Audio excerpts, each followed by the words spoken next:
Hi, Mary. Hello, how are you? I'm doing good. Hold on. I can't hear you. Let me get my volume up. Okay. I might have to turn mine up too, because, yeah. I thought it was up. Mm-mm-mm. Let's see. Sound.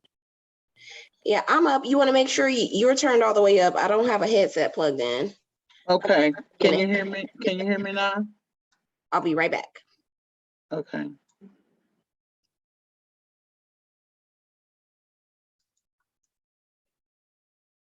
Oh.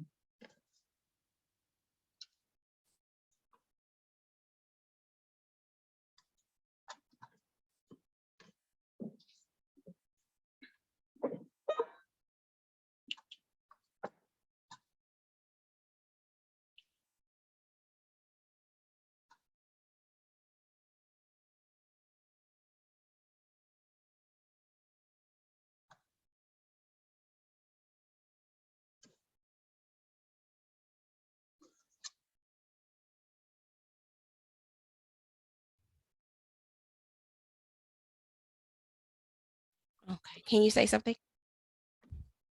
Hello, hello. Hi, I can hear you great. So it must be me.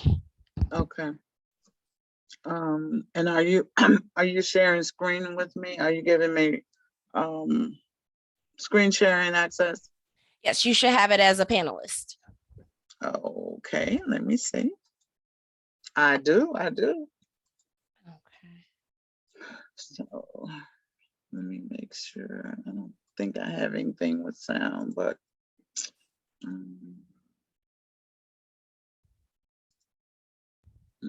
me move this.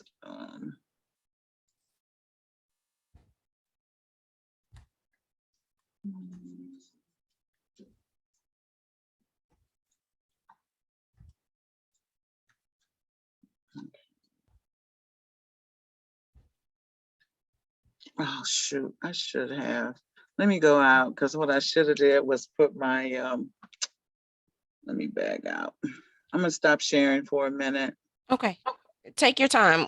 It looks like we have one participant so far, so we'll be waiting just a few minutes to let a few people Okay. come in. Give me 1 minute. I need to get my adapter so I can put my other screen on. Hold on.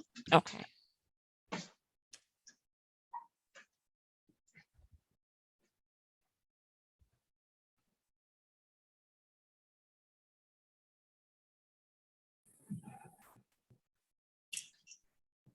Hello, Jim. Thank you for joining us. I was just letting Miss Mary know that we'll be getting started shortly. We're just waiting for more participants to roll in.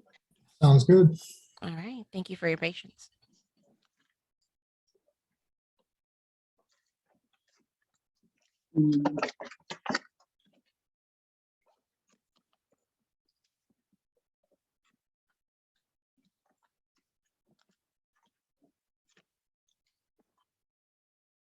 Okay, so I'm going to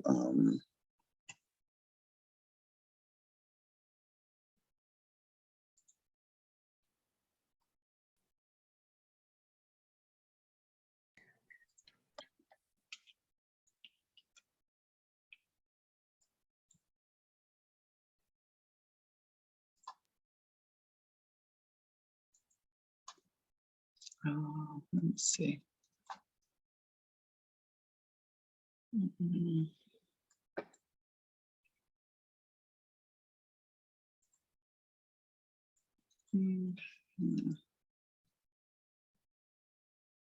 Let me start over. I'm sorry.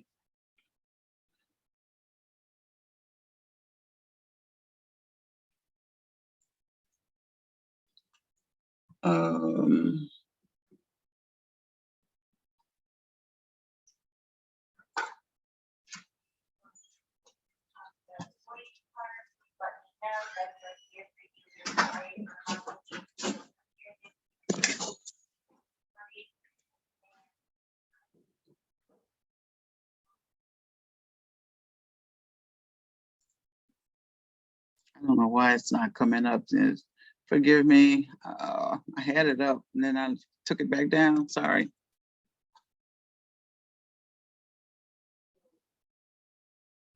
Why is it not coming up?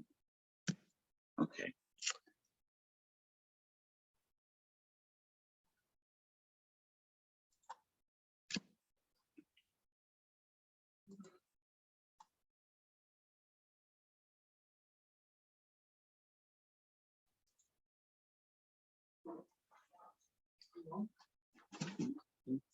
Yeah.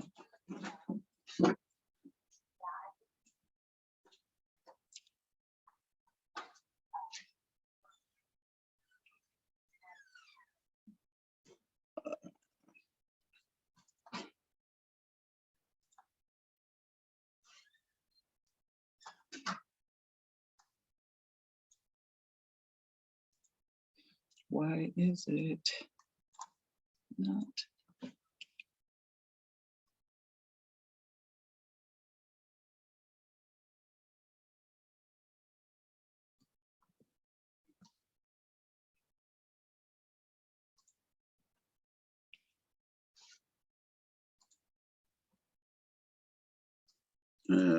It's not separating out my notes for some reason.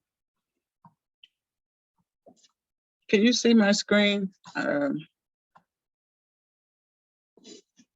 you see my screen? Or can you hear me? Yes, we can see your screen and hear you. Okay. I don't know why it's not. It hasn't given me the right.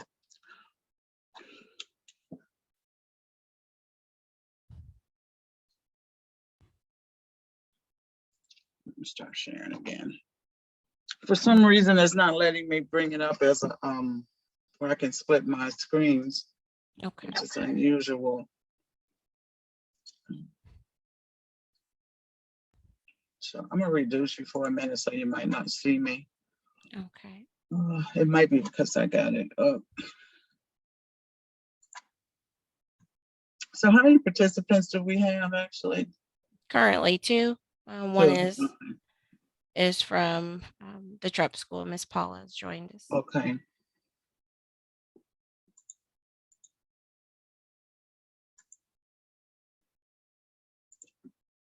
So for some reason, it is not letting me it's not letting me split my screen. So let me do it. Let me open up another computer. I'm sorry. Okay. This is the best way. It usually lets me split my screen, but it's not. So if you just give me one quick minute, I don't know what is going on, but this is a real quick fix.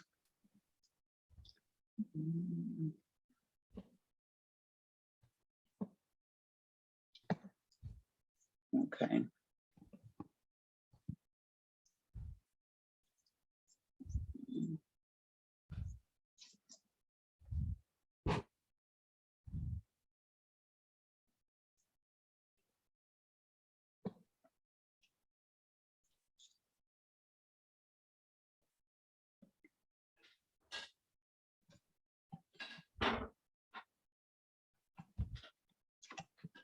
Okay, I'm just gonna put this one up as a regular screen.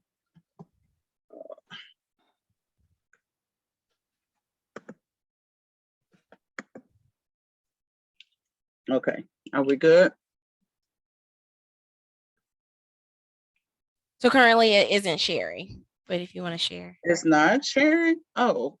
No. It's just your picture. Okay. Let me go back.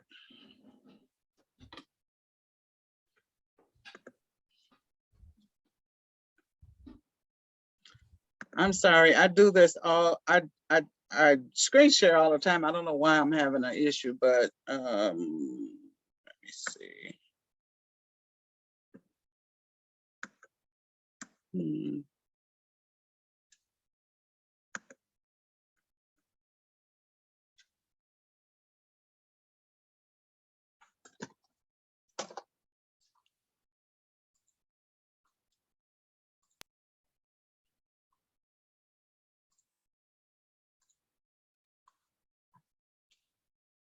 Okay, that should do it.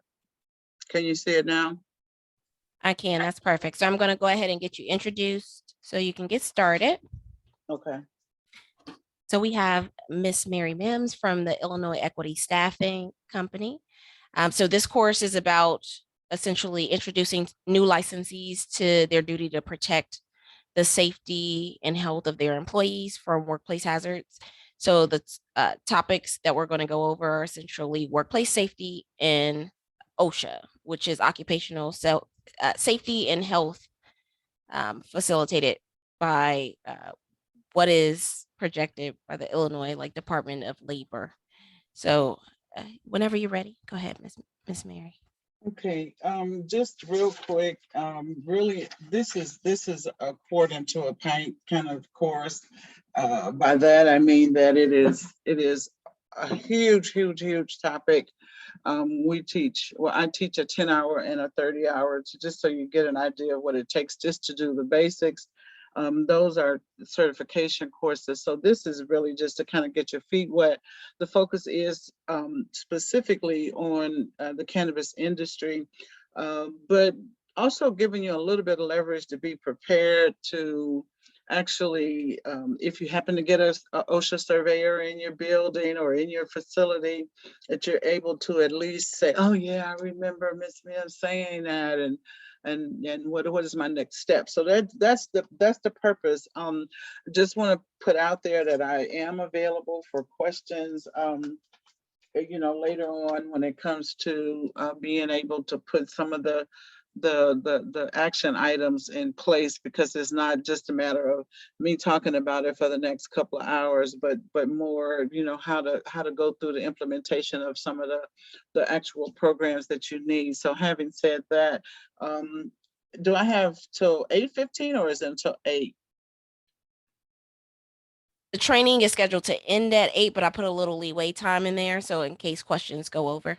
Okay, thank you for that. So just to get started, basically, what I want to do is go, kind of sequentially, assuming that you don't really altogether know what OSHA is, if that's okay with you, and then that way we can kick off discussions as we go along. But basically, just to introduce what OSHA is and give you a few objectives. My really primary objectives is for you to walk away understanding what OSHA is and what that means for your setting, and kind of go through, which is probably the most important part, and that's employee rights and employer responsibilities in the workplace. And through that, identify some program or programmatic things that need to be in place.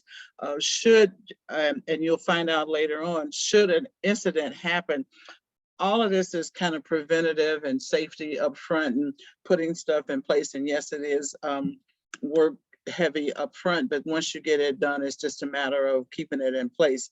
So primarily, identifying any hazards that are in the workplace that can put an employee at risk, and really, go from there in terms of developing programmatic uh, uh, manuals and what have you. So what is OSHA? And if you need at any point, please feel free to stop me. And what I didn't do is introduce myself a little bit more formally. I'm a registered nurse with almost 40 years in the industry. I've done OSHA, I've done state of Illinois surveys, I've done public health surveys. And so one of my specialties, how I ended up being certified to do OSHA, is to do quality improvement in terms of surveys and stuff like that. So that I, have actually written manuals on safety and stuff like that. So that's what the perspective that I'm coming from. OSHA has been around for a long time, since the 70s. It was generated out of the Occupational Safety and Health Act of 1970.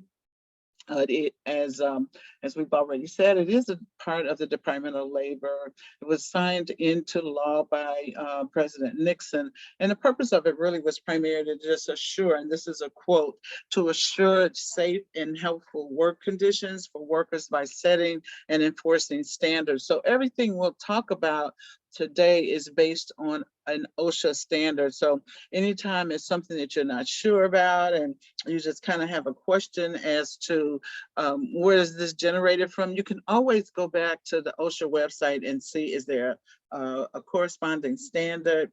And if so, you know, what does OSHA say that I have to do? So it is training, it's outreach, it's education, and OSHA actually offers assistance. One of the things I will say right out the gate is that the you know, the smaller companies probably won't have you know, a survey, excuse me, unless there's a really sort of major injury or something, and that will bring them into the facility. And one of the things that always comes to my mind in regards to the cannabis industry is most of the injuries will probably center around inhaling fumes or something like that from cleaning floors, or somebody falling off of a ladder. So those are things that we're going to talk about real briefly. Uh, Again, please feel free to stop me at any point. OSHA's mission really is to, and this is according to them on their website. So it's to save lives, it's to prevent injuries, and it's to protect the health of American workers. Prior to the 1970s, catastrophic injuries would take place and there was no protection in place for employees or even to make employers. I can remember, you know, from a personal standpoint, my grandfather was killed in a actual manufacturing company by falling over into a vat. So sometimes we think, oh, that will never happen to me, and you know, and I don't think personally the family was compensated. My grandmother was left with several small children. So it is something that's really important. And again, I think, you know, from us thinking from the perspective of cannabis, that it, you know, what could really happen. So there are potential hazards. And if you look at this, you know, I mean, you just look around and you'll see a lot of things that relate to us. You see the electrical cord with a puddle of water. You'll see, you know, a canister with some chemicals. Can you all see my arrow as I'm pointing? You know, a barrel of live cobras. I don't think we'll have those, but boxes stacked up in the wrong way, a ladder with some paint on it or some broken steps on it that could lead to potential injury. So those are the things that OSHA really says, hey, look, you need to stop, drop and roll and take a look at these things and make sure that that you've addressed them to the point that it doesn't jeopardize patient. There I go. I know that word was going to come out. But employee safety.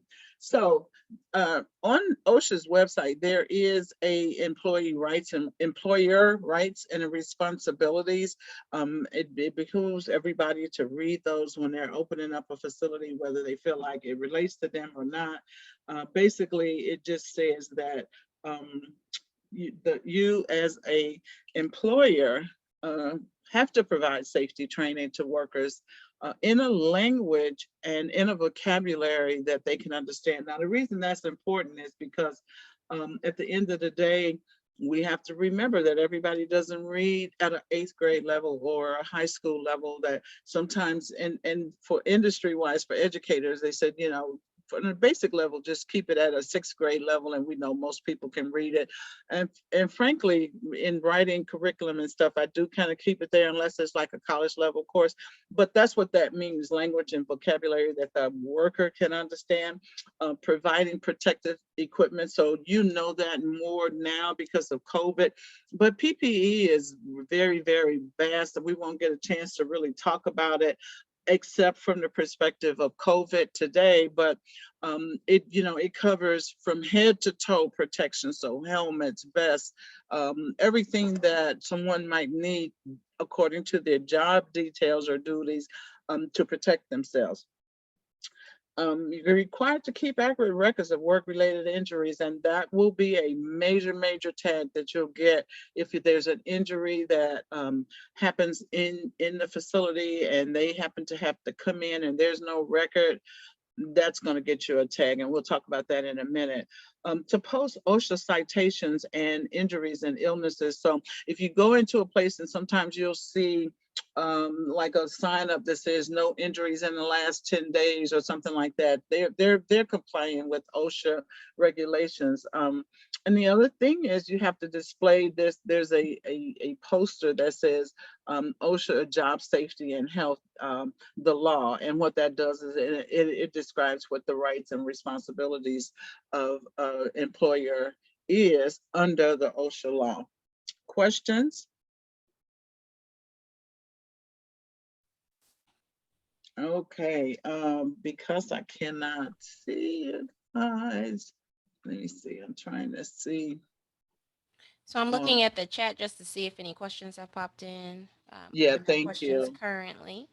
If Yeah, anybody thank you. has any questions, make sure you put them in the chat or just unmute yourself so you can ask Mrs. Mims directly. Yeah, that will help me. If you're watching the chat, that'll help a lot.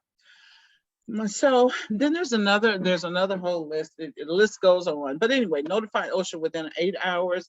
This is important, of a workplace fatality. So that means if somebody gets an injury in your facility, and God forbid that they die, fall off a ladder, crack their skull or get internal injury, and that person dies, you have to notify OSHA within 8 hours, or within 24 hours of any work-related inpatient hospitalization, which is related to an amputation or loss of an eye. Don't ask me why that they focus on those two, but for the loss of an eye, it's pretty serious, because there's high chance that the person will lose, well, for the amputation too, they'll lose either mobility or their sight.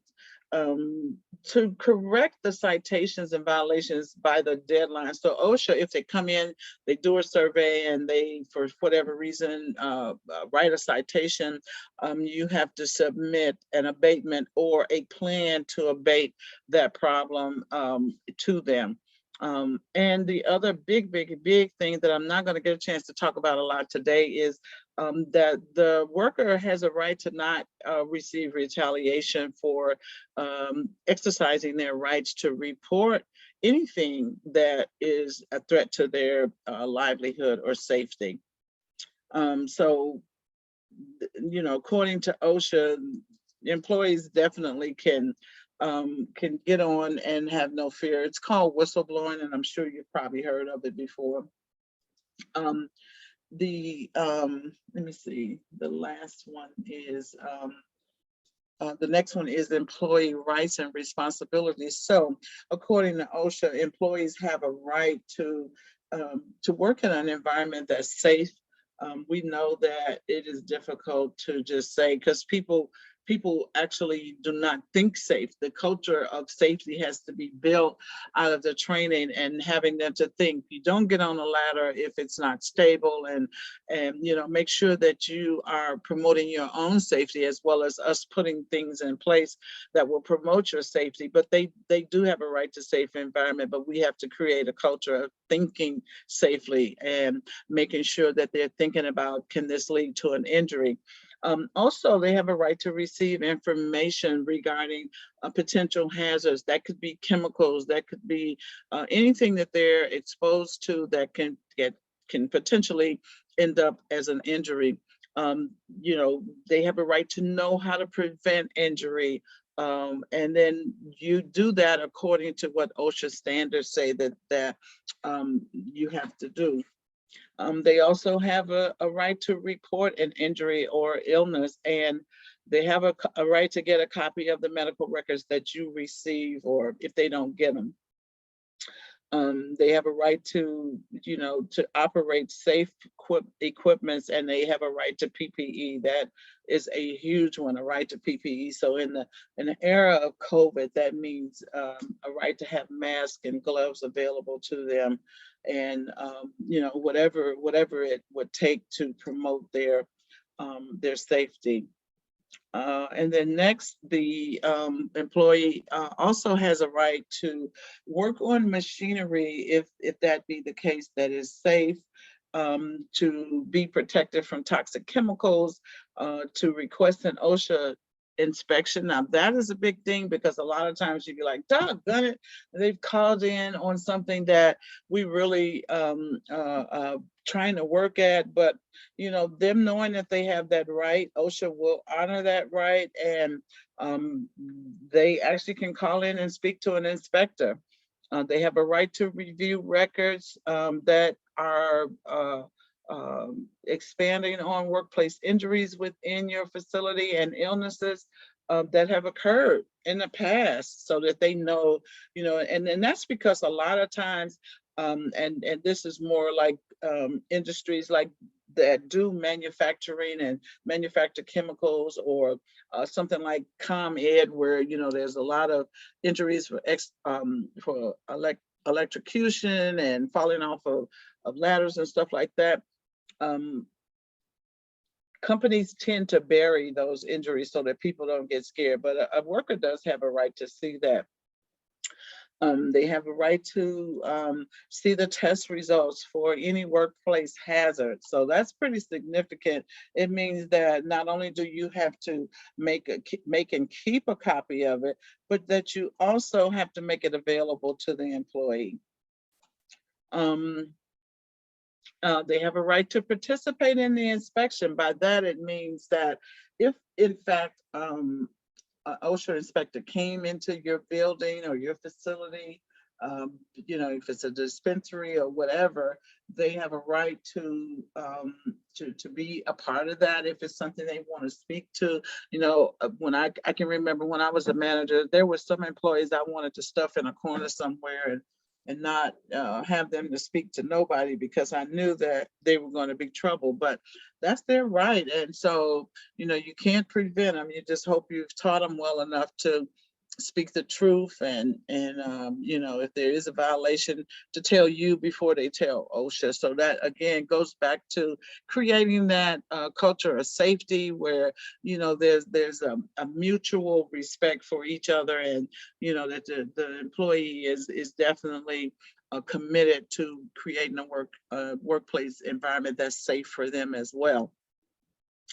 They have a right to file a complaint with OSHA without retaliation, which we've already said earlier. They can request an inspection, and that's kind of the scary part, but hopefully, again, it goes back to creating that trust between you and the employee, that if you see something wrong, talk to me so we can minimize the risk for everybody.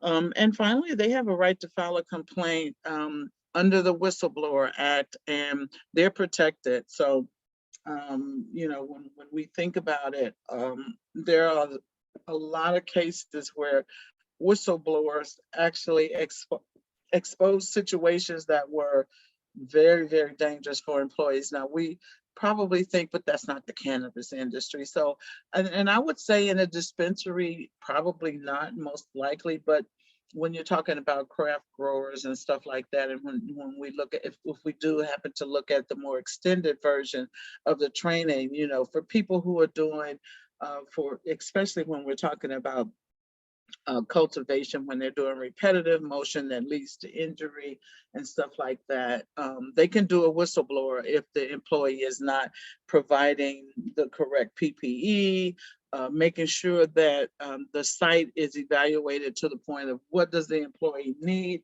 in order not to be at risk of injury. Okay, questions? So the next thing is that, OSHA standards are maintained, first of all, by doing site inspections. I guess my thought is, for a dispensary, does that mean you'll be subject to OSHA just walking into your building? Oh, your facility, I would say probably not. The smaller places that have, 10 or less employees will probably not just get OSHA walking through the door. The times that you'll see OSHA walking in the door would be those times when you had an injury or someone has called in and an inspector shows up on your door to validate or refute a complaint. So they do a site inspection. Um, and really and truly, when you think about the site inspection, they're going to be coming in and looking at areas that are critical. The first thing I will say that, and I'm going to look at this in a minute, is they will look at the most common infractions or the common citations that facilities like yours receive. And those, again, will be triggered most of the time by an injury or by, someone calling in, whether it's a malicious call or not. If they feel like it's valid, they will send an inspector in. So one of the things that I want to do is kind of really take a look at what a site inspection does. But it's imperative for you as a facility owner to know, what kinds of things you need to put in place. For most people, the sight of an OSHA inspection is pretty scary, but this is a good place for you to begin to build resources and get yourself acclimated to what they look for. Should you be afraid that an OSHA inspector is going to be walking through your door? Like I said earlier, probably not. But being prepared for them is more what we're talking about today. So the things that they can come into your building for is when there's imminent danger to an employee or staff that could lead basically to a serious injury or death. In that instant, they're going to come in immediately and they're going to take action immediately and let you know what the outcome of the visit is before they leave the building. The second thing that they can also conduct a visit when there's severe worksite injuries or illnesses, and keeping in mind that if an employee reported it, or if you reported, if you had a fatality or those things that I talked about earlier with the amputation or the eye injury, that could bring OSHA into the building. They also can make a visit to the facility when an employee complains, which we've been talking about already. And basically those calls can come in anonymously. So you may not ever know who reported it, but they can come to your building based off of that. Doesn't mean that it has to have validity. It just has to be, a strong enough call where they have to follow up on it. They're obligated to. They also do site visits based on reports from other outside agencies. So when you have partners or contractors that come into the building and they see something unsafe, even a media outlet that comes in and they see something unsafe and they report it, OSHA is obligated to come out and follow up. Some inspections are really geared off of the fact that it's a targeted inspection. And so by that, I mean, these are places that really have frequent or high number of fatalities or high number of injuries. And so they just show up to see how you doing. Are you taking care of your people? So those are, of course, we're not talking about the dispensary owners right now because you haven't been in business long enough, but that would be more like manufacturers that just, have these injuries every day. Somebody is in the infirmary or going to the emergency room. Those are the people that would be targeted. The other purpose of a site visit would be to follow up on an inspection that was carried out before and to make sure that what you said you were going to do in your action plan, that you've actually done that. So those are the primary reasons why you would get a site inspection. Questions? So they maintain these standards by really, issuing citations, giving penalties with those citations. Employees can report safety hazards that may end up resulting in you having to pay a penalty for it. But the good news is that OSHA, one of their things is they try to make sure that they're offering resources and on-site consultation if need be. So, one of the things that I want to talk about is when you look at the 10 most cited citations and you look at your facility, um, really and truly, you can reach out and say, hey, I think I'm going to have a problem with with this issue. What are some of the things that you suggest? And sometimes they're pretty good in giving you resources. I will tell you this, in terms of the fine that can be cited, I mean, given as a penalty from a citation, it depends on the severity of the violation, but penalties are assessed as high as $14,000 per violation. So that could be a whopping amount of money that you just might not have out. So it goes from 14,000 to bigger facilities, even paying as much as 145,000 per violation. So it can be pretty high. And the way they enforce that compliance is that they give you, the citation, and then you have to do an action plan, but you also have to pay that penalty for having that citation. A lot of this can be found by going to the OSHA website and seeing what they have for you. So what are the most frequent, and please feel free, I have to keep saying that because I don't see anybody's face right now, but please feel free to stop me if you need to. So the most common citations, this is just a snapshot, and these are statistics from 2020, by the way. Basically, the violations are over the last few years are the same. The biggest difference is the place. So right now for 2020, the number one actual citation was fall protection. And so you'll see the graphic right here, fall protection. So this is number one. So we're going to go 1 to 5 and then 6 to 10. But this is the top 10. So fall protection. Basically, you will see this in the construction industry more than any other.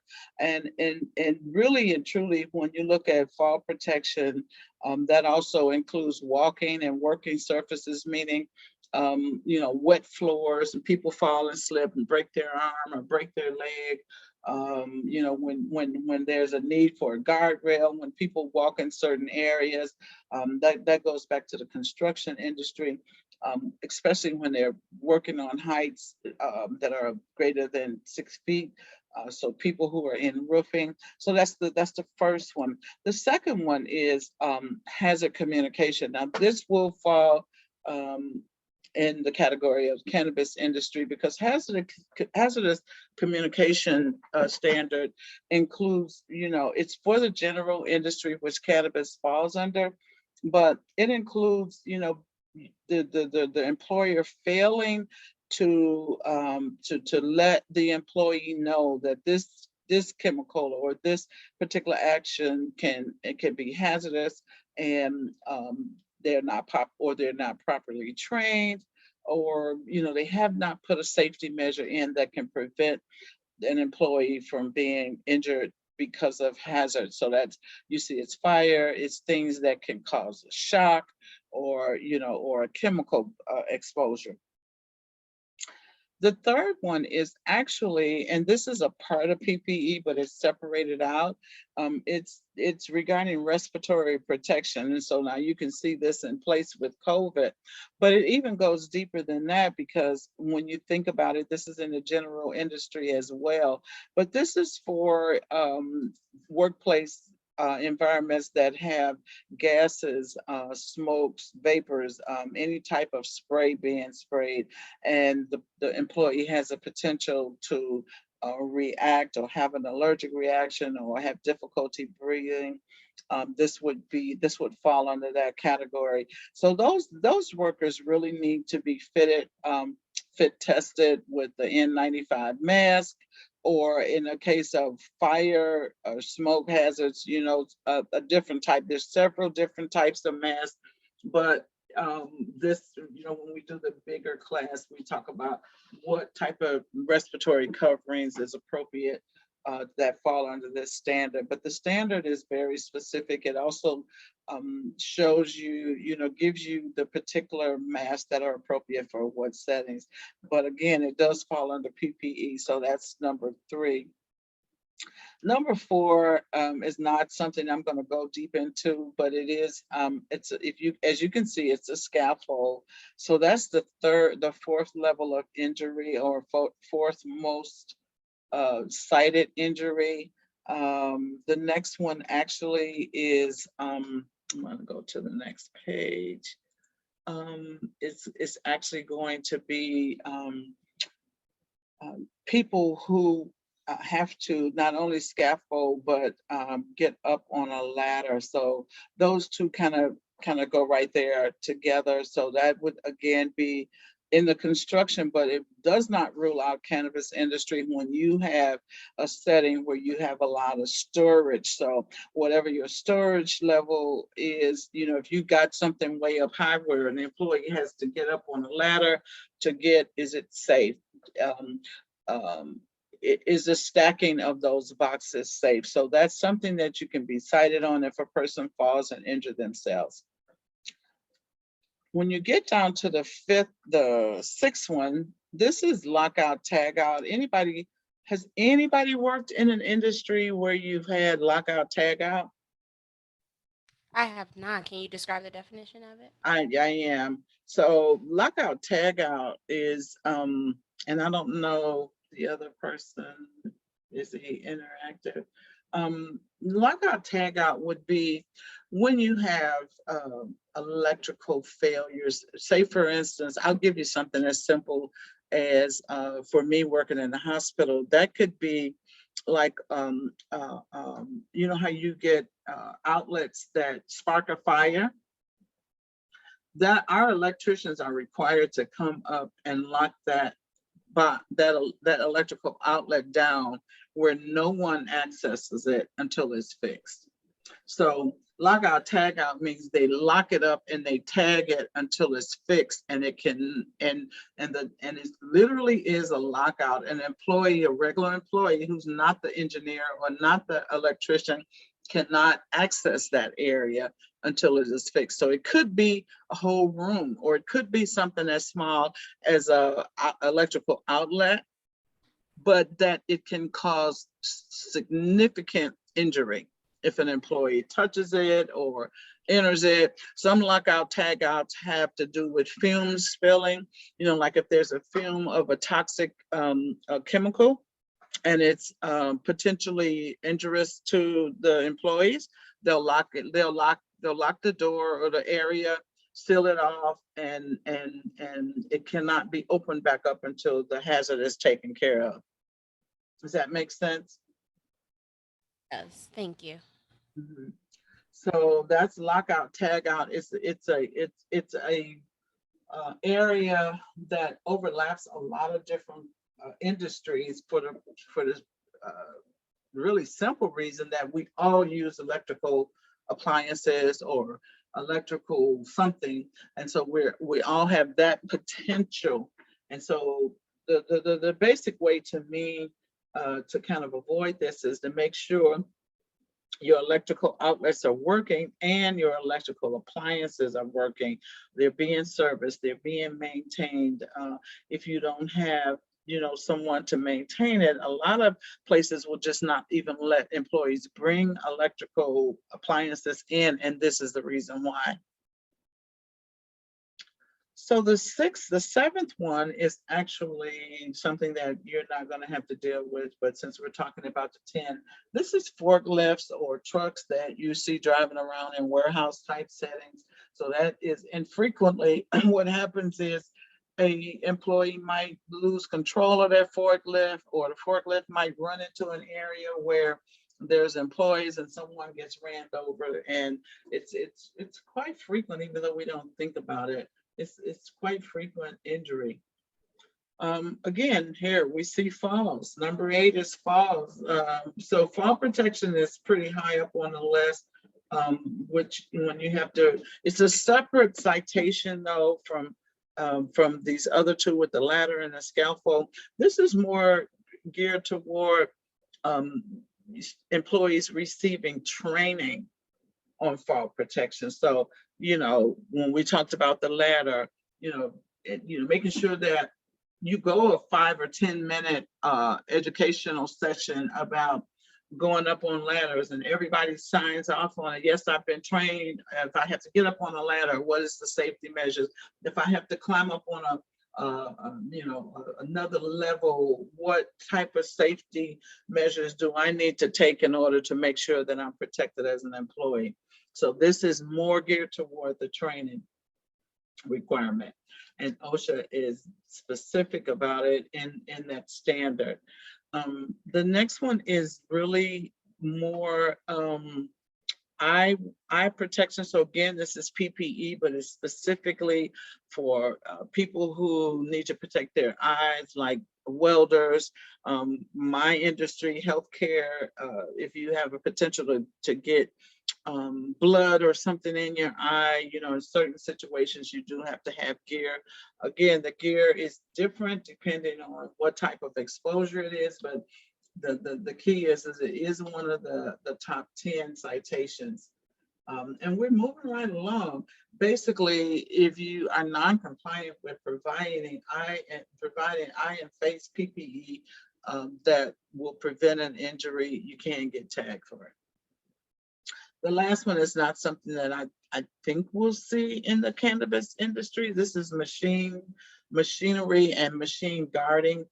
Most of that is in maybe a welding setting or some type of manufacturer where there's rolling parts and potential for people's hands, feet, body parts to get caught up in it.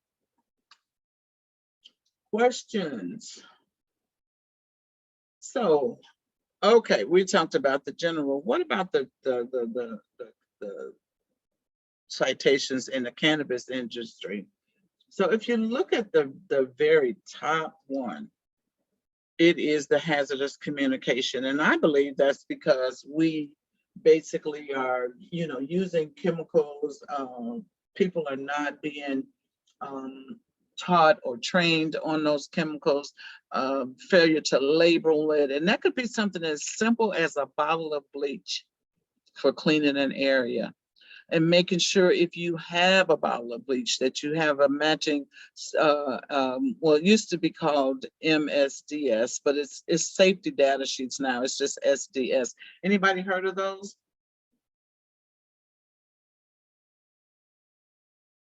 I worked at a place that was we sold mostly chemicals, and we also did a lot of work. So I've been dealing with everything you've been talking about so far. I've been dealing with lockout, tag out, Yeah.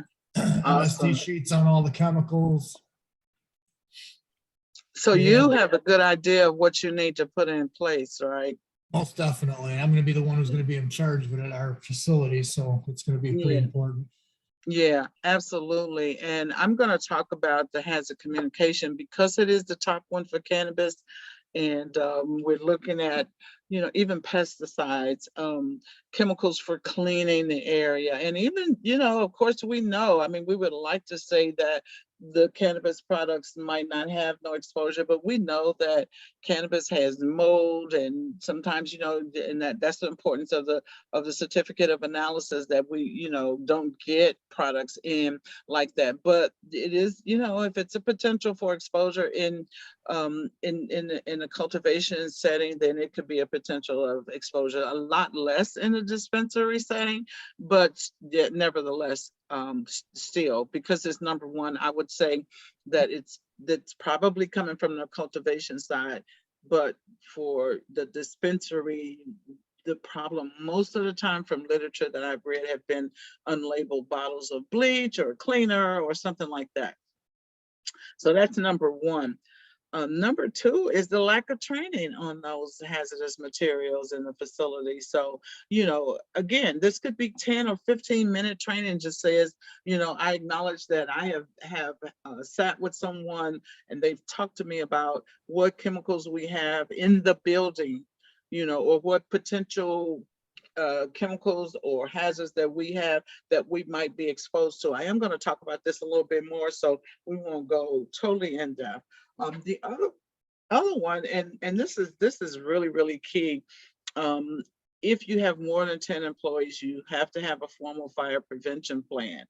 And that plan is going to include exit routes, how to use the equipment, and who takes responsibility for leading people out the building and checking, to make sure everybody's out. So if you need to have the components of that, please let me know, because we won't talk about fire prevention today, but making sure, and I suggest that you just develop, whether it's one manual or 4 or 5 different manuals with each one. For me, I think for hazardous communication, it should be separate, if you got a lot of chemicals, but that's just personally for me when I've had to maintain them. But the fire prevention can be mixed in with your safety plan as a whole and just sectioned off. The other thing is PPE. A lot of citations from having protective equipment, and especially in the era of COVID, having people to come in with a band of what you call it, bandana tied around their face. It means that the employer has not provided PPE, so it's important. The other thing is it's not documented.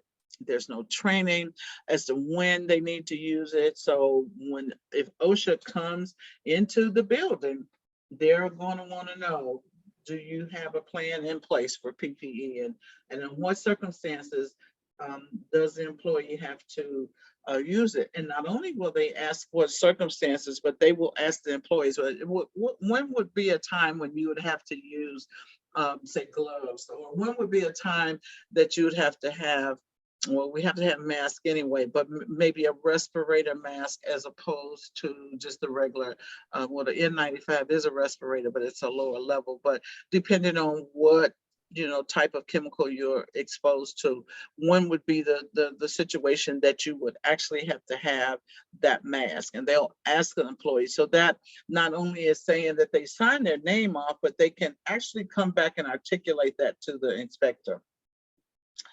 And finally, and you would probably guess this, is that, people just aren't documenting injuries correctly. OSHA does come in and they look for your Form 300 or your Form 301 if an injury has occurred, and those forms are specific to the employee injury, and basically it gives a little information about, what happened, what you do, and it just sort of gives you a quick glance of, yes, there was an injury on this day and this is what happened, and OSHA can walk in and see that. Questions?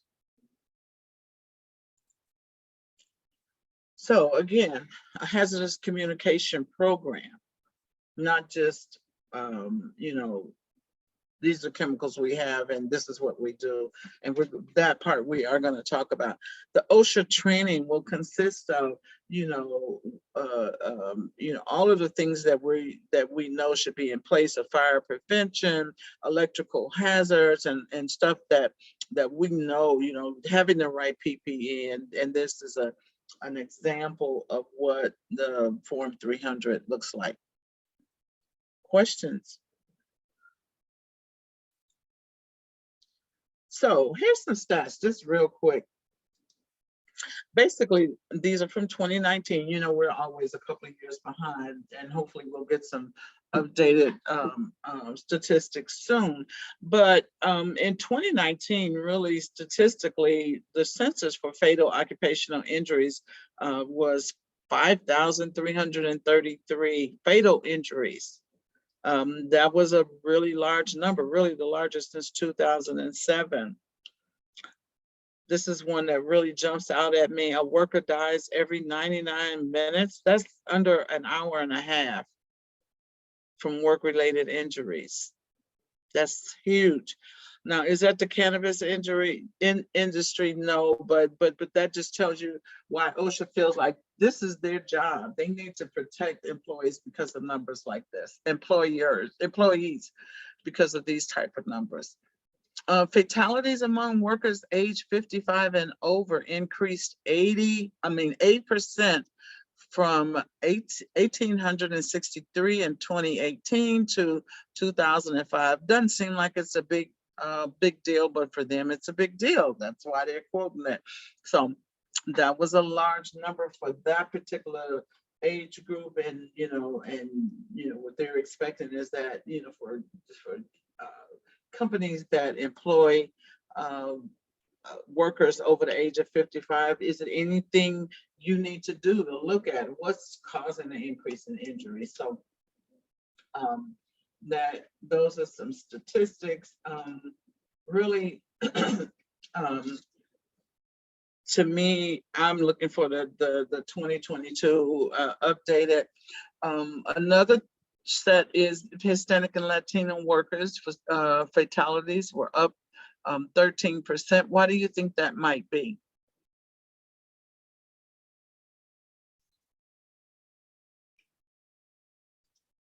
Anybody? No idea. I didn't hear you. I said, no idea. Language barriers. So, Oh. more than likely, I mean, we don't think about this a lot, but the one thing that's important here is back when I was saying earlier that you are doing training, and that when you're doing training, even though a Latina or a Hispanic person, shakes their head, they understand. Sometimes when I have someone that is Spanish speaking, but English as a second language, I kind of ask them to kind of give me back what I said so that I can really assess their knowledge level. So a lot of times we do training and we don't consider the fact, we assume that everybody understands what we're saying, and we just go on and we just barrel through the material. So one of the things that you have to think about is the language barrier. Work deaths due to suicide. That's alarming, 307. And unintentional overdoses, alarming, 313. Fatalities in the private construction industry increased 5%. I think probably more by them rushing to get the job done than anything is the cause of that. Drivers, sales workers, and truck drivers incurred 1,000 fatalities in, really the highest for 2019, the highest since 2003. Again, what's that about? Is it impaired driving? Is it conditions that they're expected to drive in? So we don't altogether know what the causes of some of these statistics are, but I just kind of wanted to throw out to you why OSHA feels like their job is pretty important to them. So having said that, one of the things that I said earlier is, you can kind of do like one of those 3-inch binders with, which includes a bunch of things. I would do the HAZCOM separately, but you do need a whole safety and health program. The objectives of that really is to recognize the benefits of implementing that plan. That's you jump out the gate saying, this is beneficial, it's cost beneficial, it's employee morale beneficial. So there's a lot of things that cause this to be, the benefits outweigh, any risk that would come if we didn't do anything. And then you describe what the elements are in that program.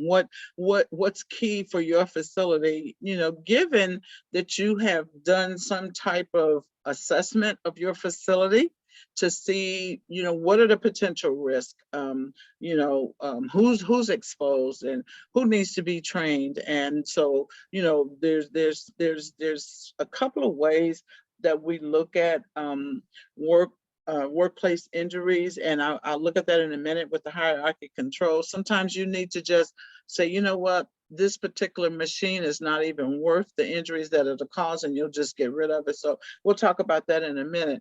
But in the meantime, you really want to put safety first, and that's not cliche-ish. That is really, when you look at it down the line, it's going to pay off. So what does that look like? Safety and health program components. First of all, and foremost, you got to have a management buy-in. And then by that, I mean, management buy-in basically says that not only am I going to make sure this plan is in place, but I'm going to put the resources where my mouth is so that the team that has to implement this have what they need to make sure that they can do an assessment and that the assessment is accurate and that it is looking at every particular area that has a potential to cause an injury. And so a lot of times that means that you might not look at something making an assumption that this is not a risk factor. So management buy-in, leadership buy-in, they have to have a commitment. Worker participation, no brainer. If you can train all day long, but if an employee does not buy in as well, then you just blowing a whistle, you know, and you know, they're it's just like, I say this facetiously, like the dog, you telling them to do something and all of a sudden the squirrel runs past and what you just said went out the window, right? So this means that, you know, you're setting goals and they're buying into the goals and they're recognizing the importance of them reporting a hazard to you and not OSHA first. That, you know, that you do an investigation and bring you some information back. And so you want management to be involved and you want worker participation. I've said it over and over again, hazardous identification and assessment key to your safety program, meaning you go through your facility and you look at what are the potential hazards, you know, and in the assessment, and there's a couple of really good sites where you can find, you know, what should be a part of the assessment. There's not a lot out in cannabis arenas, but you can kind of look at what chemicals you have, and you know, one of the main ones I keep throwing back is how you store, you know, making sure exits are not blocked. Just going through the facility and looking at what is a hazard and what needs to be done. Hazard prevention and control. Now that goes back to the training, identifying it, and then being ready to actually train the employees on it. Forgive those errors. You know, when you look at something too long, you don't even see the errors. But anyway, education and training is important. We've talked about that ad nauseum. Program evaluation. So sometimes, you know, you've had the program in place, but you need to make sure that you go back periodically on a routine basis and reevaluate whether or not that program is pertinent and current.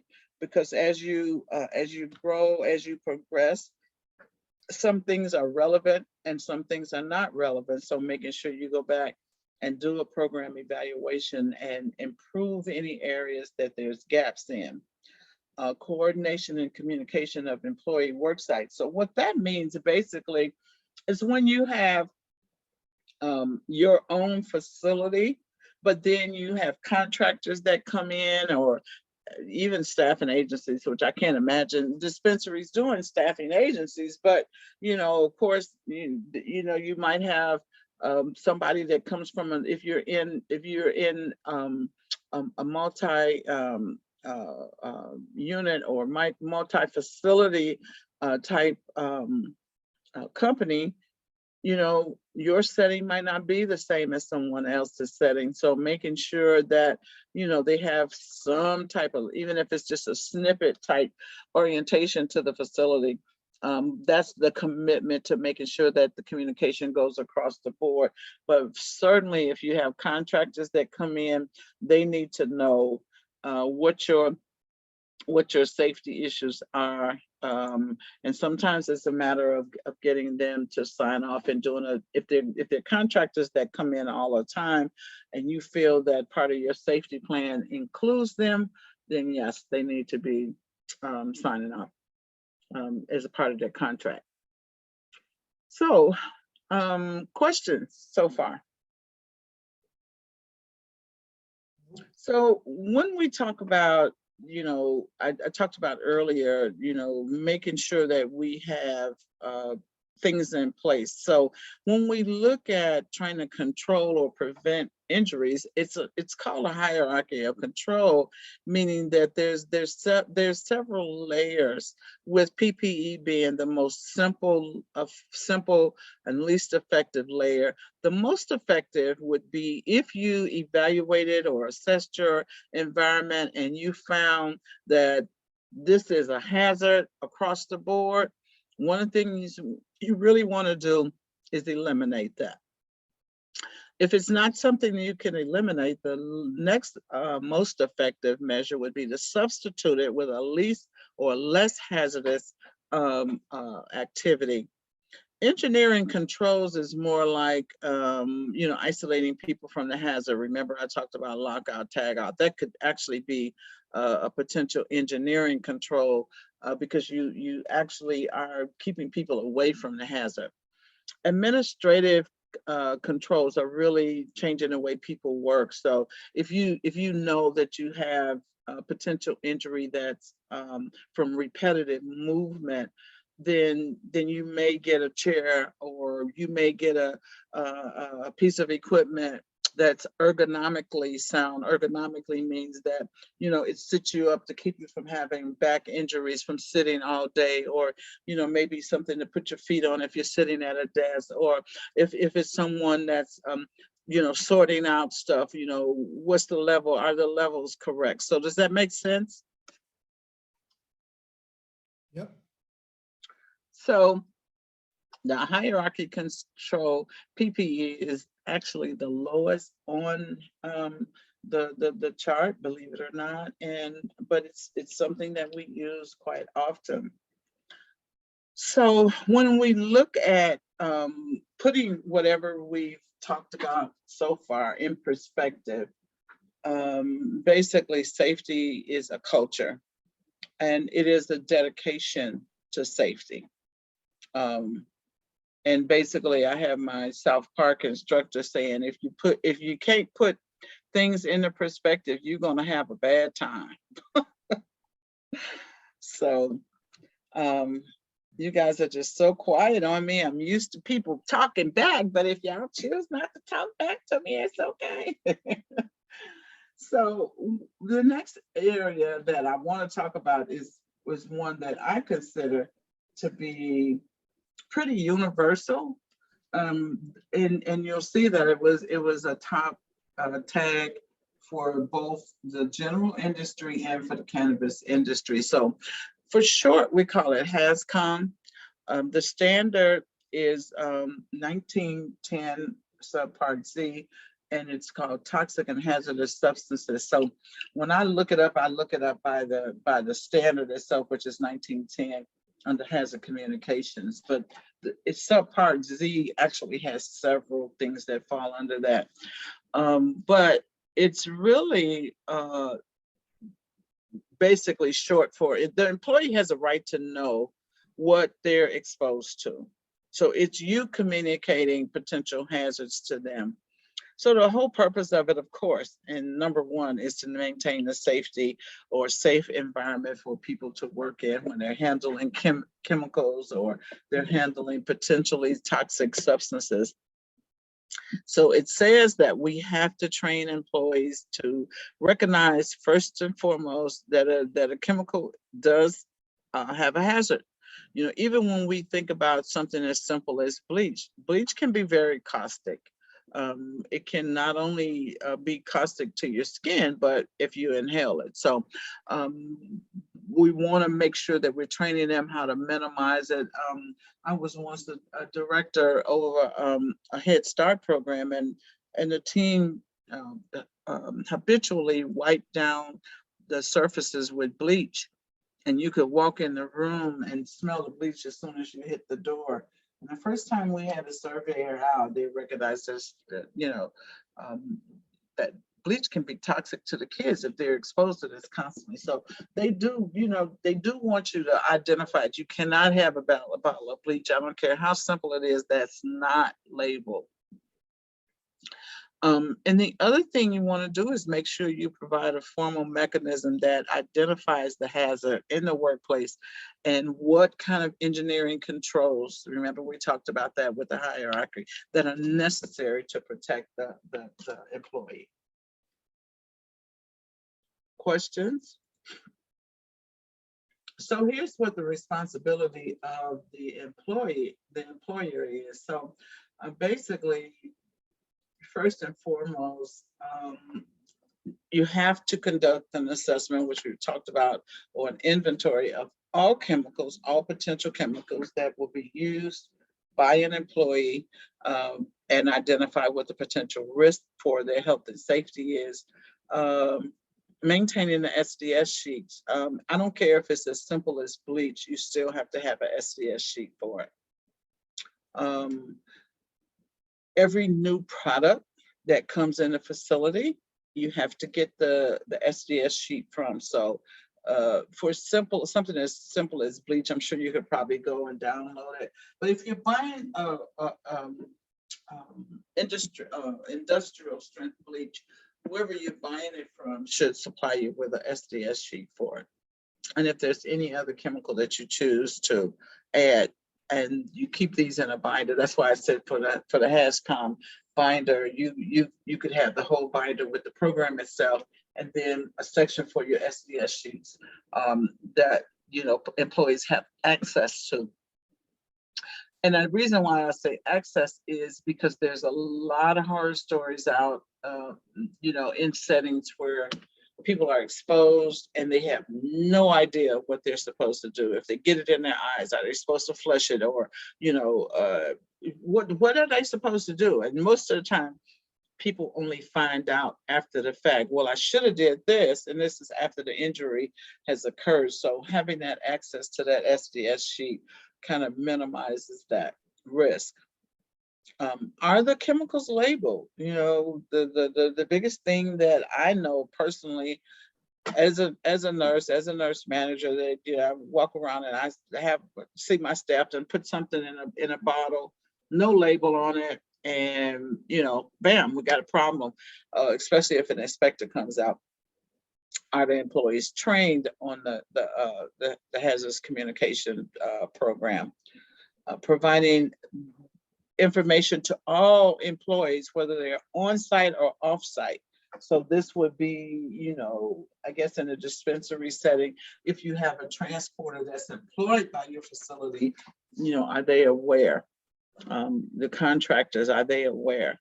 And making sure that that plan is written. I mean, we can talk about it all day long, but, in my world, if it's not documented, in God we trust, and all others must document.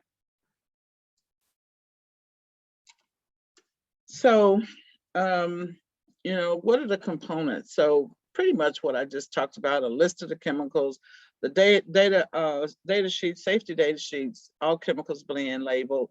Basically, it is, repetitive. So what's required is actually going to be what the components are. And again, we go down to the point where training has to be in a language that's appropriate for the staff. Now, most people say, well, that's not an issue for me. You might have a contractor that comes in that might have somewhat of a language, and it doesn't always have to be Spanish. It could be another language barrier, or even, I mean, in an industry where sound is an issue, can they hear? Can they hear the sound? So making sure that not only language appropriate, but it addresses any deficits that might be present. Questions? So the elements of a hazardous communication system, and recently in the last,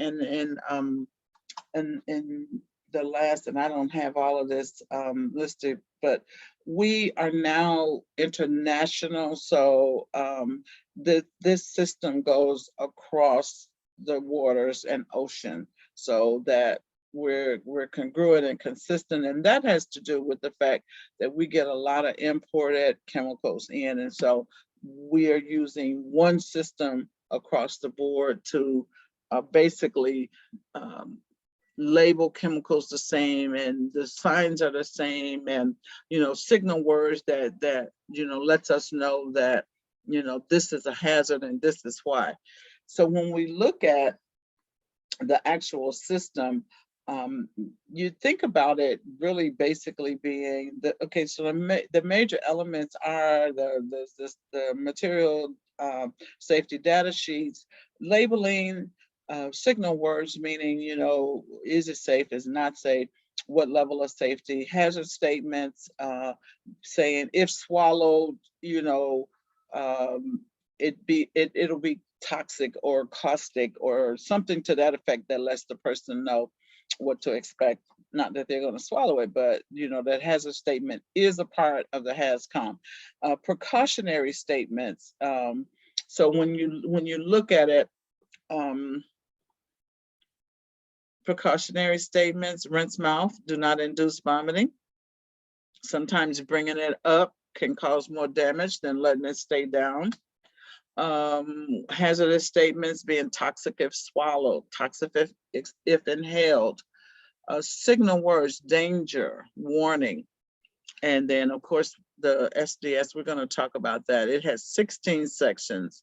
And so these are the key components. And training is going to basically be on whatever chemicals you're bringing in. And, labeling is, and you've probably seen this on trucks and maybe in places where they sell like those flammable tanks and stuff like that, or even a truck that's flammable. It'll the actual labels will tell you what, and we're not going to go through that today, but what the hazard is. And the pictogram is really for those people to look at it and see. So this in the middle is like, this particular chemical or whatever can be hazardous to the cardiac system, or it can cause fire if it's combustible, poisonous. So those pictogram basically identifies areas where, what type of hazard it is. And again, we talked about training. So let's talk about there's 16 sections to the material data sheets. And I want to talk about each one individual. This is a very critical component of your hazardous communication program. So you will have in your binder a separate section. Some places have hundreds of these because they have hundreds of chemicals, and then some places may just have one or two, depending on the type of chemicals they use. But this is very important because it's important for prevention, but it's also important for exposure. So if a person is exposed, the material data sheets are going to tell you. So the first and foremost, and really, you don't have to, I personally think if you have a small amount of chemicals and that employee is exposed to them, that you really should kind of go over the sheets with them. They should be provided in an area that's accessible to the employee if they need to look at it periodically. I always felt like my staff should have some idea if for any reason a person gets exposed, what needs to happen. So if we talk about section number 1, identification, so that is basically going to come from the manufacturer's contact information. So if, it's like, do we call poison control or do we call the manufacturer? The manufacturer has their information on the first section of a material data sheet. So, who they are, where they're located, and a phone number for contact. The second section is hazardous identification. So that would be the warning. What warning information does the staff need to know about that particular chemical? Section 3 is the composition. So that means what ingredients is in it. does it have impurities, any additives? What would happen if you would mix it with something that, like for instance, you mixing bleach and say ammonia? Well, ammonia with anything is going to cause, but what are the trade secrets of that chemical that you as an employee working with it need to know? So composition is important as well. Section 4 is going to be the first aid measure that should be provided should the person or employee become exposed to the chemical. When you look at Section 5, is this a chemical that can cause fire? Is it combustible? What steps do I need to take if it's combustible? Do I need a fire extinguisher in the area where we're using it? And that's important, and you will find that information on your STS sheet. So if you need a fire extinguisher in the area where it's being used, the SDS sheet that comes from the manufacturer should tell you that. What type of equipment do you need? Excuse me, I need to drink of water.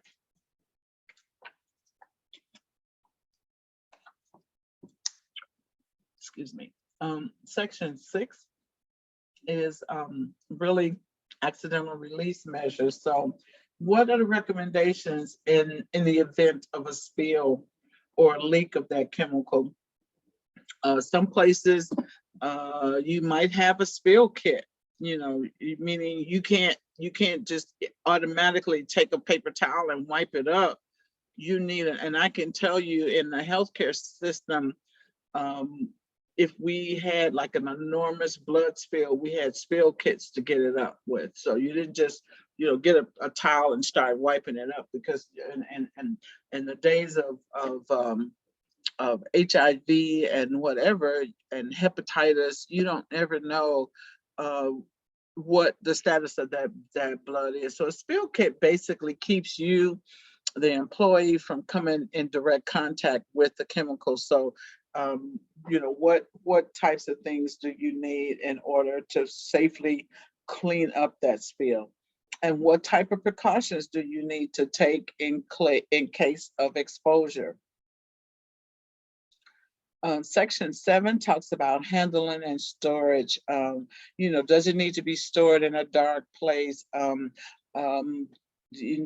course, most chemicals you don't want to sit next to a furnace room where, if it's heated up, it's explosive or something like that. So those are the kinds of things that are important, how to safely store the chemicals. Section 8 is going to be exposure control. So what type of PPE, what engineering controls do you need to do? Remember, we talked about engineering means, do you need to set up a particular, environment, or redesign an environment that eliminates or reduces the risk to the employee? And basically, all of these is trying to minimize the exposure. Questions? Excuse me. So the next section is the next one is section 9. So section 9 actually talks about the physical or chemical properties that are associated with the substance. And this is the place where you'll find out, a lot of times if it's, they'll tell you don't mix with whatever because it can become combustible, or something like that. And the other thing is, some of the OSHA standards will actually go through what combustible means and give you a definition of that. But section 9 identifies specifically for that product what the associated risk could be. Now section 10 talks about the stability or reactivity of a chemical in the event that it comes into exposure. What I just talked about earlier with something, how stable will it be? Will it react? And we know that there are several chemicals that if fire hits it, or if a spark hits it, it will combust, right? Or it will It will cause irritation to the lungs. So what causes it to be reactive, or what keeps it stable? Excuse me. I'm sorry. Can't get my throat cleared. Section 11 is your toxicology information. That's going to be important if you're calling poison control and you need to get some follow-up. So they will need to know the information that comes out of section 11. Most of the time it's health related information. You know, sometimes it may not be available, but it includes, you know, routes of exposure and really specific symptoms, or if it's chronically, if it's going to cause a chronic problem, this is probably where you'll see it under the toxicology. Now, section 12, the ecological information, it really kind of it looks at environmentally. What is the impact of this chemical on the environment? And basically that means, will it kill your plants? Will your plants absorb it? I mean, we don't think about ecological impact on stuff around us from different chemicals, but there, most of the time, is some kind of consequences. You know, that chemical can release something that can cause things in the ecosystem to be affected.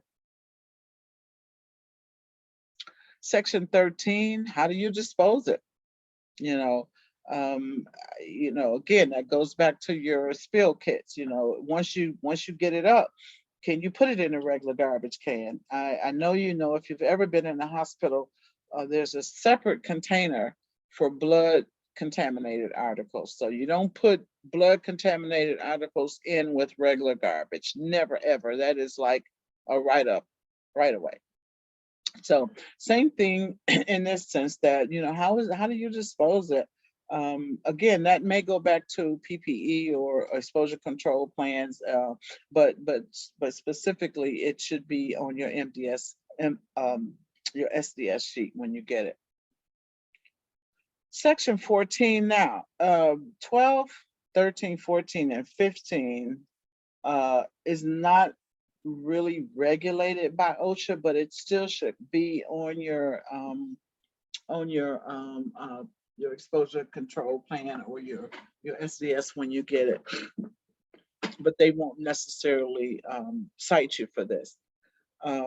14 is, you know, how do you transport it? Some chemicals, you know, can be more volatile on certain transportation methods. So can you transport it by air or by railroad?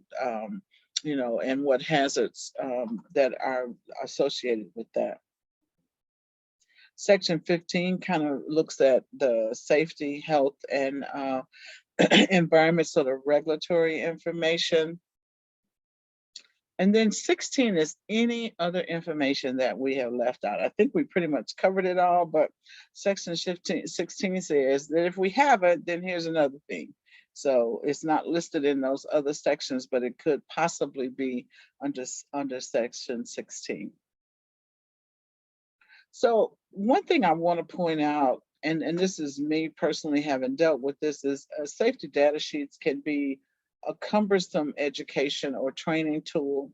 One of the things, like I said, when you're going through it with all of these different sections, how do you train an employee that on all of this and keep their attention? You almost have to kind of focus on what's really, really important. So I would say, if we go back, and I'll go back and look at that first slide, you know, identifying what it is, what's the composition of it, what type of first aid measures, that is important for that to stick out in that employee's mind. And if it's I'm sorry, it keeps jumping, my mouse keeps clicking it, but is it potentially hazardous? I don't know why it's moving, because I haven't touched it this time. Okay. Do not move, please. So, you know, accidental release, you know, how to store it, those things are important to the employee. Excuse me. And they should really, you know, take the effort to look at that. You know what? I don't know if it's just automatically changing on its own now, but oh, it is. Ah, I'm sorry. I don't know why it hadn't been doing this, but now it's okay. Sorry about that. Now it's making me go all the way back through it. No problem. Take your time. Yeah. So hopefully it won't keep moving. So any questions about the SDS sheets? Okay. So the next area, of course, I don't know why it's let me see if I can get it to hold.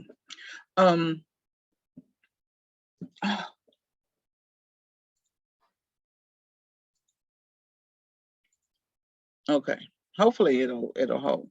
So the next one that I think is probably really important for us in the cannabis industry is the COVID best practices. Everybody knows this. I don't think there's anybody on the line right now that's probably not going to be familiar with this. But we know, of course, one of the most important things, and we can't get it right because the government can't get it right, right? You know, what we're getting from the WHO, which is the World Health Organization, or from CDC, or then we got to listen to what the state's saying. So we never really know what we're supposed to be doing. But I can tell you that these 5 things are pretty standard across the board, and OSHA has done a really good job in going back and really looking at COVID practice from a general perspective. One of the things is, you know, that's really important in this era of COVID or in this pandemic is to make sure that you have assessed what risk of COVID exposure to the employees, period. And then you want to make sure that you develop a plan that basically responds to whatever risk. So the basic stuff is good, but then, you know, of course, if you think about it, being a nurse, and if I was working in a hospital, my risk would not be the same as someone who's working in a dispensary behind a glass wall. So the measures that you put in place is basically related to what the type of exposure is and how much of exposure and for how long. That is really key as to how long you're going to be exposed. So of course, you know, with anything, you got to have adequate ventilation. I don't know if anybody's been exposed to COVID and actually been positive, but I do know for myself, I went 2 years without you know, having COVID, and no, I'm not a vaccinated person. I chose to based on, you know, what my own particular risks were, and you know, as a nurse, I looked at it scientifically, and I thought my risks were better without the vaccine, and it was for 2 years. My actual exposure came from a false sense of security of being around someone who was vaccinated. Now listen at that. I got my COVID from a vaccinated person. So, you know, I think we have this false sense of security about everything being okay if this, but we know that Omicron definitely was really more transmitted. And this is not to set up a table for a debate, but my personal experience, because I know for a fact most of the people who got Omicron were people who were vaccinated. So that's what I mean when I say we go back and forth with what the state says and what CDC says and what the World Health Organization says. And so we don't have a real solid grasp even 2 years into this thing as to what we really need to do. But the onus is still upon us as leaders and management teams to decide what an employee's risk is and to provide some basic equipment, PPE equipment. So number one, we need to social distance, and that's kind of standard across the board. Excuse me. Are your employees, I mean, do you have like the plastic plexiglass up, that's distancing between the client or the customer and the employee? Are they face-to-face exposure? Is there extended exposure? Is there a way to social distance? And really, along with that is making sure that that when you do that social distancing, do you have PPE available? Sometimes it is gloves. Most of the times it is a mask for sure. I think that one of the things for me that I've seen most effective is that people wear masks. Now, my exposure was my own fault because the person, I went out to dinner with someone and I, being, really cordial, picked them up, drove them in my car.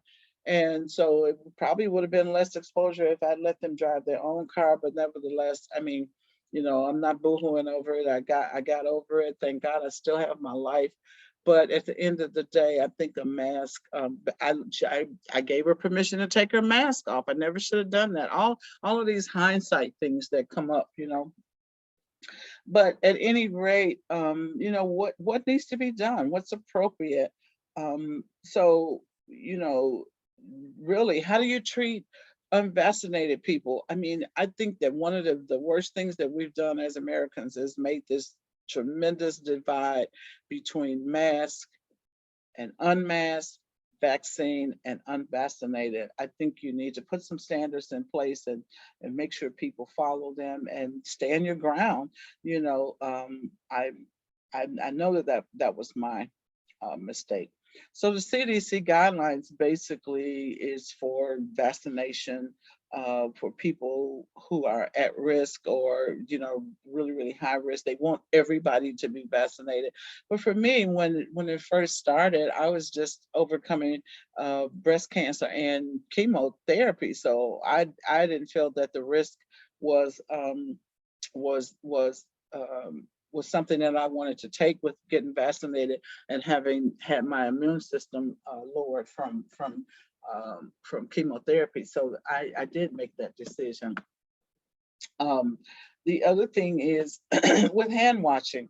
It is important that people know that hand washing is, I mean, if they're not wearing gloves or wearing gloves, hand washing is a key to preventing the spread of COVID. COVID is known to stay on a surface, and literature varies, but at least for 20 minutes and sometimes even longer than that. So thinking about that when you're touching the surface, and I go into a store right now, right to today, I'm looking for some wipes, and if not, I was carrying them around in my purse. Don't y'all laugh.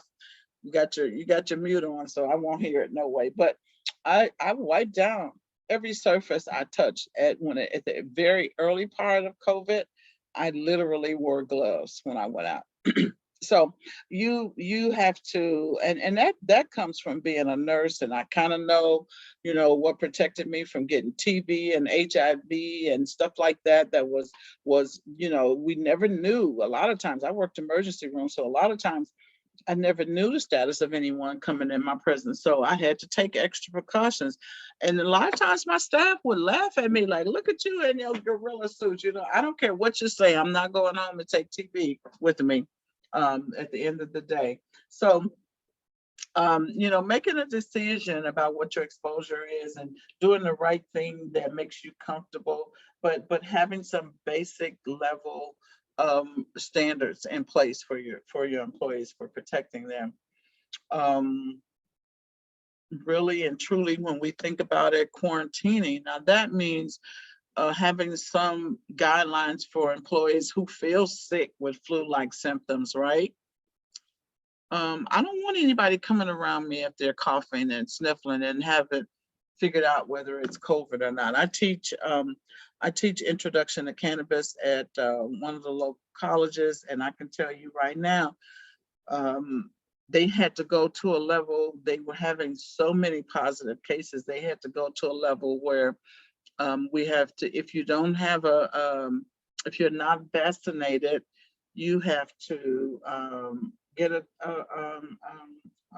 COVID test every week, you know. And they tell people all the time, if someone's in my class and they're sniffing, and I'll start looking like, okay, do we need to send you home? Because don't come in exposing everybody if you know that you don't know what your status is. That is very, very key. Talking to the staff about what the symptoms are. I mean, at this point, we pretty much know, but know this, that even with the two variants, the symptoms were different from COVID-19 when we moved over to the variant of Omicron. Omicron was just a regular flu-like symptoms, and people were not losing their taste. There was a variation that people were locked in on, and so they thought, oh, I can still taste, so it must not be COVID, and it was. So we have to think about that.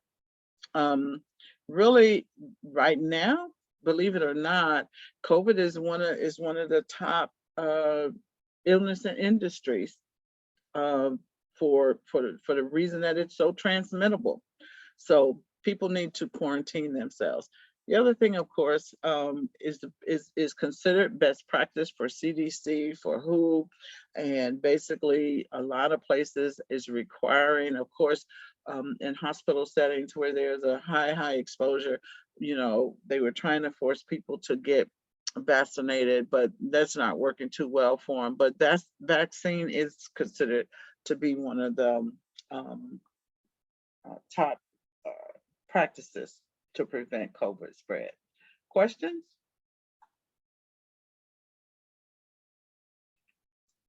So I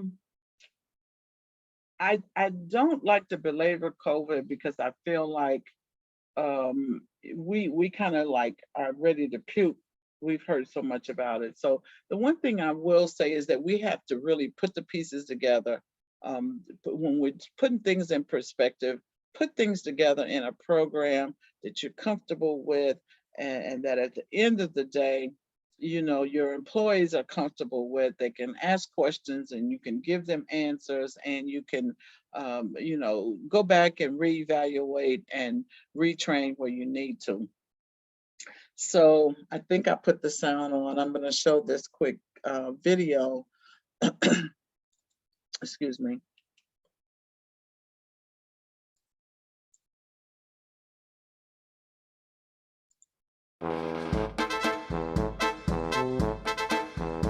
Can you all hear it?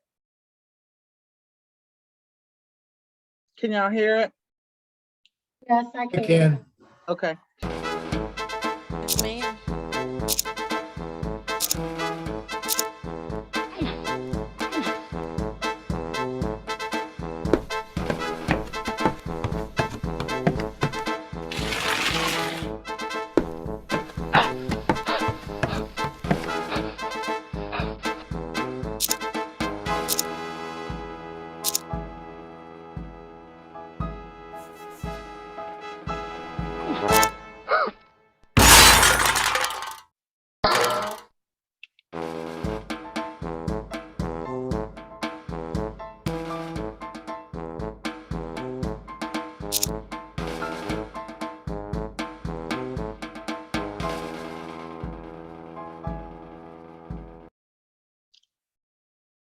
So basically, his angel had to finish the task for him. So really and truly, safety is as I said earlier, it's a culture. I don't know why this won't let me. This thing is acting so weird, you guys. I really do know how to present. I know it's not seeming like it right now, but oh God, this is so funny. No, you're doing just fine. We Uh, appreciate you. yeah, I don't even know why it's not letting me go back, but anyway, let me see. I'm trying to get out of full screen. I mean, Maybe hit the escape on your keyboard, see if that'll. let me see if that'll do it. There you go. There you go. It took me out of the presentation totally. So, yeah, I don't know why that was hitting. So basically, when we put it all in perspective, we've been protecting ourselves all along. We've been using PPE. We've been considering, okay, I'm getting ready to go out skating, and your mom or pop says, well, you need to put on knee pads, and you need to put on a helmet, and you need to put on wrist protection. We've been doing this. So, we just got to take it to another level. To the point where, we stuff that we do, we take for granted that we do it because we want to protect our lives, right? And so when I think about it, putting everything in perspective again and also prevention is really worth a pound of cure. And at the end of the day, this is what we absolutely have to do.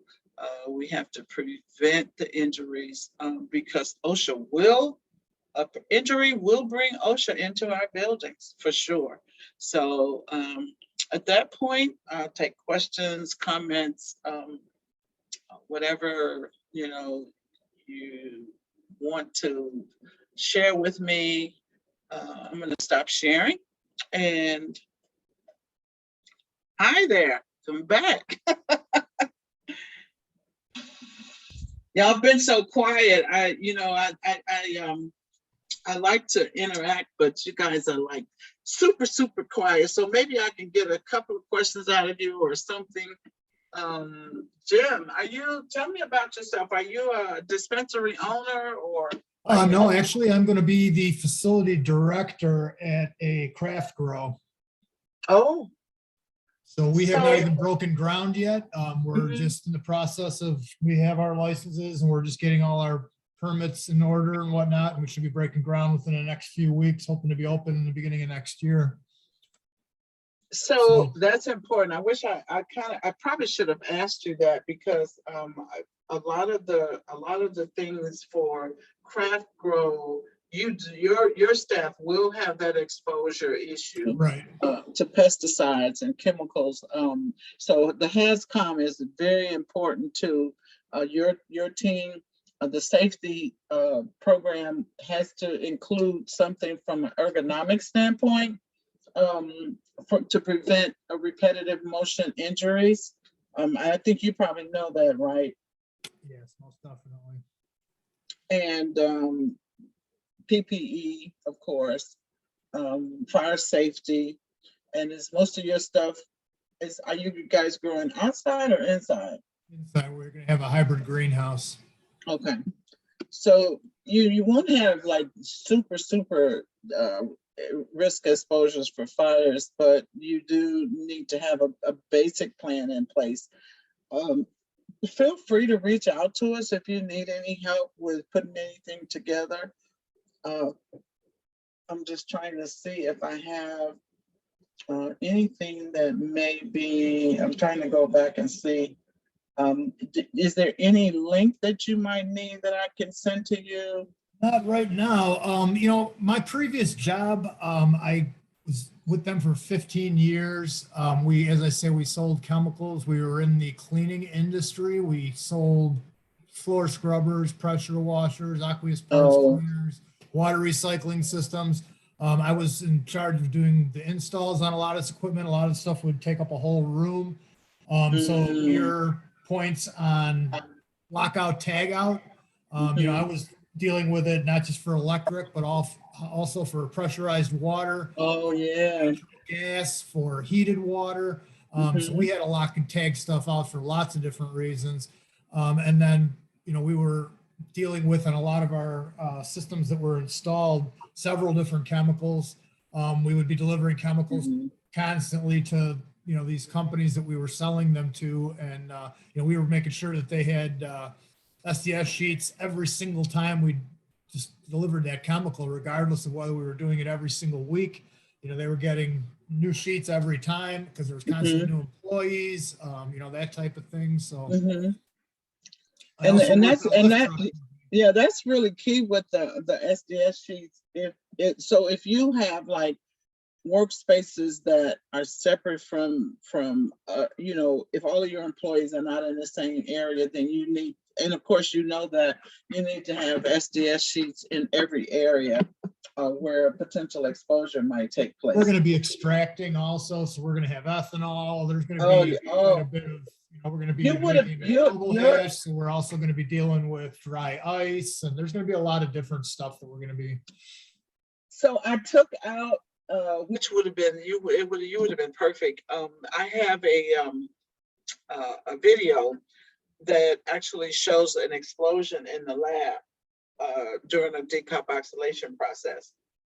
And I took it out. I was like, okay, we're probably mostly going to have dispensary people on today, but it was like they were clicking on something and a spark hit, and both of the guys that were in the lab were ignited instantly as soon as that spark hit, and the space, the lab space that they were in, completely was engulfed within like a few seconds.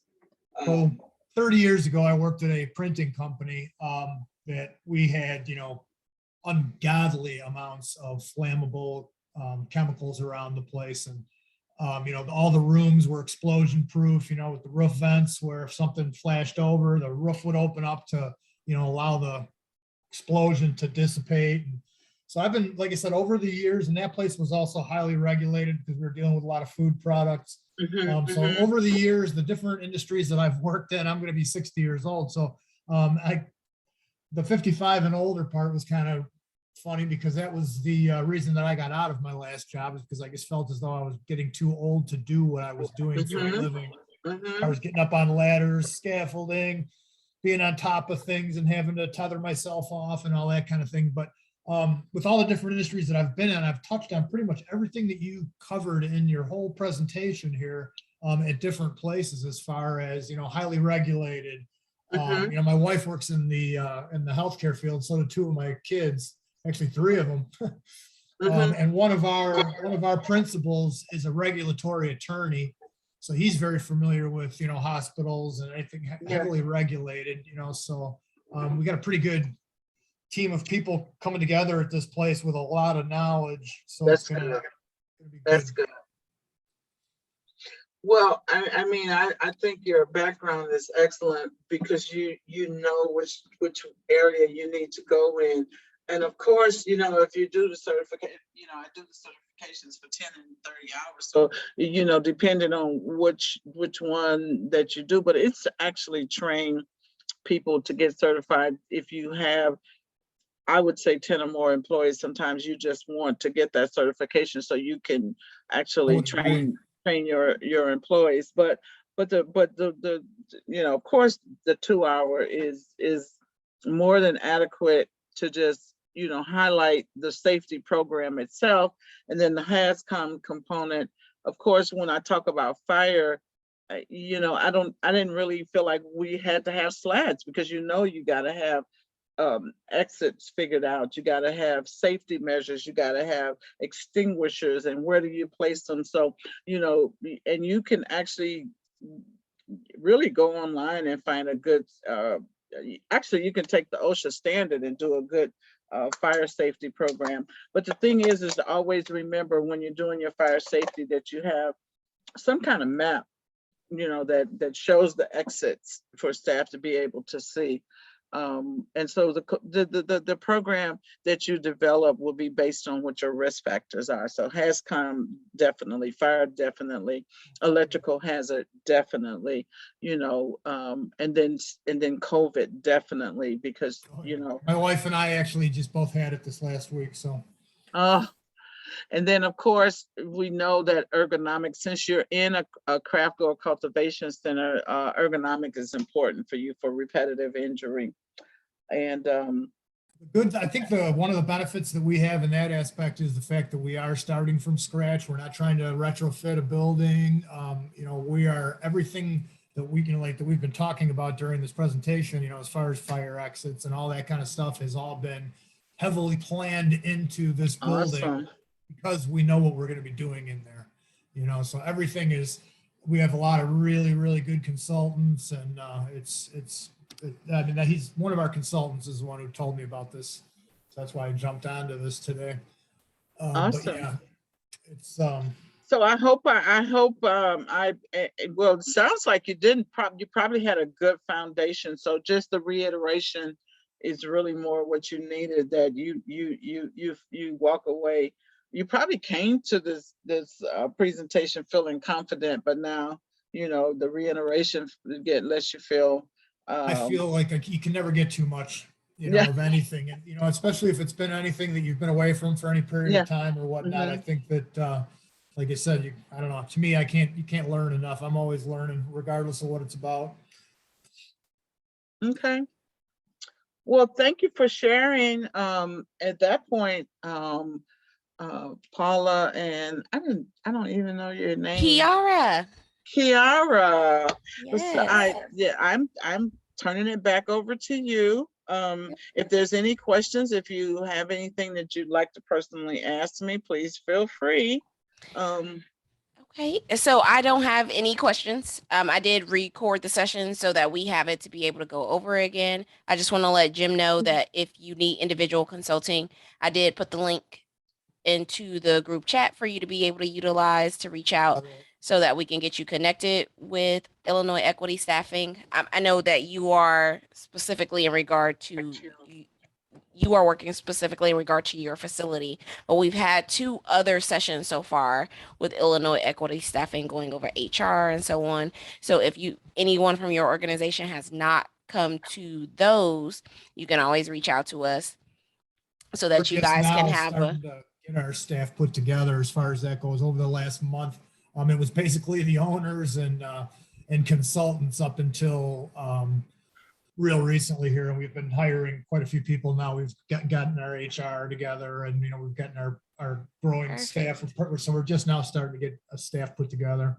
That's perfect. So you just want to reach out to that link, which is, I would say, save it and pass it on to Definitely. to the staff there, because if they need anything in regard to HR, recruiting, retention, training programs, OSHA, workplace safety, Illinois Equity Staffing is awesome and would be willing to assist. So you just want to, that would be individual consulting. Also, if they need any questions answered about maintaining or anything to do with the regulation of the industry and their specific license, those type of things, then that's something that our on-staff attorney SL would be able to assist with.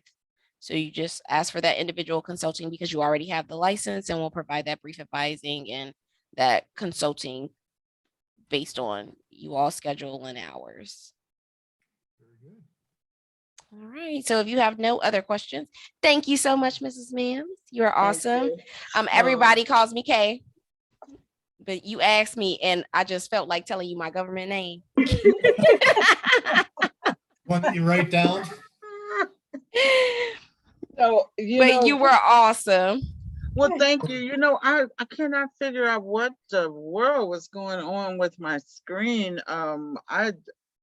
I use Canva all the time, but for some reason, I don't know if they might be done changed the feature where I can separate. Made some updates and all. Yeah. So it was completely Technology okay. making our lives easier.